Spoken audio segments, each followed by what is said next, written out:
Alright, so now I'm just going to do a few housekeeping little items here, and one of which is to clean up all of these little extensions here.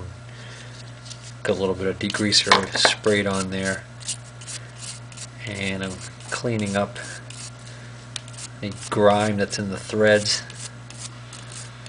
on these and any gunk on the surface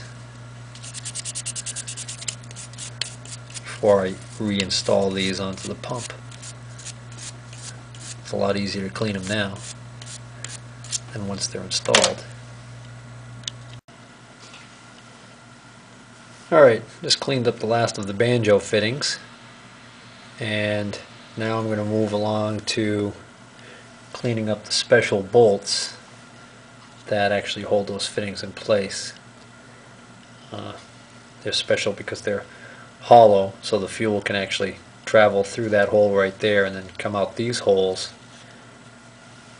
in the area of the banjo fitting. So I'm going to make sure these are good and clean.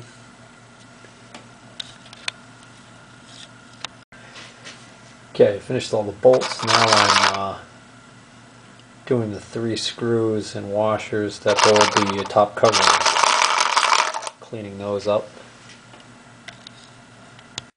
Alright, now that I got the screws and washers cleaned up, I think I'm going to install that top cover and the new gasket.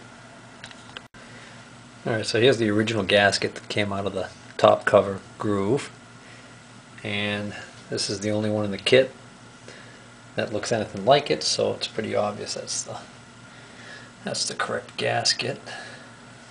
So I can put the old one in the discard pile, and just going to give this a quick cleaning, although it looks pretty clean. Get that inside groove.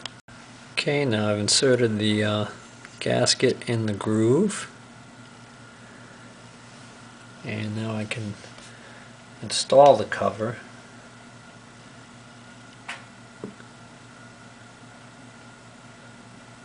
And I think what I'm going to do is I'm going to leave the screws in, just snug them up a little bit, but not torque them down just yet. There's still quite a bit of crud on the outside of this cover. I just noticed. I should have cleaned that off. There we go. That's better. Okay, so now, like I was saying, I'm going to put this cover on.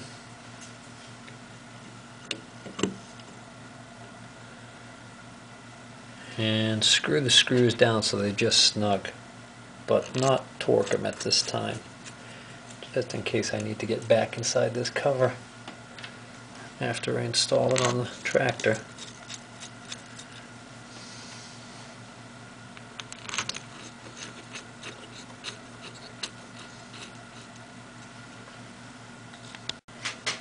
Now I think I'm going to install the banjo fittings and the special banjo bolts.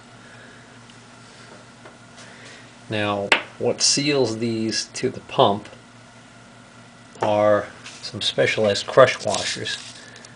Now, what I took off during disassembly was a bunch of these, and I noticed that these all appear to be the same exact size, and I have 11 of these. There should have been 12, but they had this copper crush washer under one of them. So I think when they reassembled this pump last time, they lost one of these that probably came in the kit and improvised with this. Needless to say, I wouldn't be surprised at all if this is where my leak was, because I know at least one of these, if not more, were leaking at this connection to the pump body. Oh, I just dropped one. Come on. 2, 4, 6, 8, 10, 11, and number 12 just rolled on the floor behind the bench. Wonderful. Since they're identical, I don't have to worry about it, and it's obvious that one will go here, and the second will go here, and then this will get tightened down to the correct torque spec on here. So for starters, I can just snug them up by hand and get them all positioned, and then start. I'll have to look up that torque spec and then start torquing them. Okay, I fished out the one that fell on the floor, and I've got all 6 of the banjo bolt assemblies put together. And now let's see if I can find the torque spec. Well, let's see. This is my list of torque values.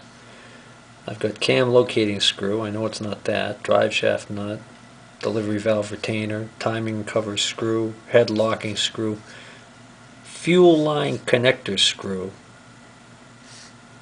and then fuel line connector screw ball check type.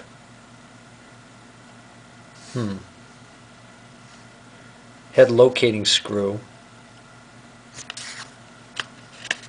And then on the next page I've got a few more items. Over here, temperature compensator, end plate screw, end plate plug, torque screw lock nut, positioning screw for the control lever, cover hold down screw, guide stud, pivot shaft nut, adjustable throttle arm retaining screw, rotor plug.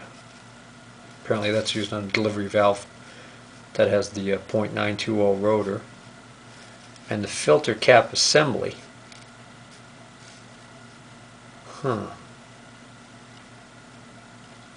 End plate. I don't see anything telling me the proper torque spec for those. I don't know, I guess the fuel line connector screw could be that 35 foot-pounds.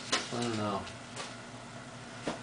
See, I would have thought they would call this the fuel line connector screw, but right below it says fuel line connector screw check ball type, which makes me think maybe they're talking about, you know, this little check ball fitting assembly here that screws into the top cover here. So if they're talking about this when they say check ball type, maybe they're just talking about this inlet fitting that goes here on the pump. I don't know.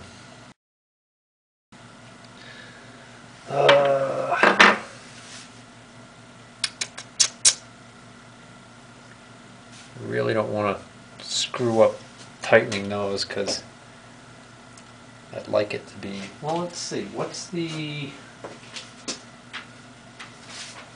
what the torque value was on the other style as this style right here. That looks like 58 to 66 foot-pounds. On this one they're saying 52 to 60 foot-pounds. You know, I think that 30 foot-pounds might be just about right. That seems pretty tight. I'm almost at 30 foot-pounds now. I'll tell you what the trick. What's tricky, I should say, is keeping these aligned. Because what happens is when you go to turn these want to rotate, so they want to turn up on you. And then they won't be going straight back. Like you see how this one's off right now? I haven't done this one yet. But when I go to tighten it, see how it wants to turn? So the trick is to kind of hold this while you're turning it. So, let's see if I can't get this one all the way to the 30 foot-pounds. Double check my wrench setting here. Alright, I went back to my small torque wrench and I set it to the maximum that I could set this at, because this is calibrated in inch-pounds, so that's 21 foot-pounds, and I just torqued these all down to 21 foot-pounds. Now I'll switch back to my big torque wrench and make sure that I'm not over torquing these. Alright, so now I've set my big torque wrench to 20 foot-pounds and it should click.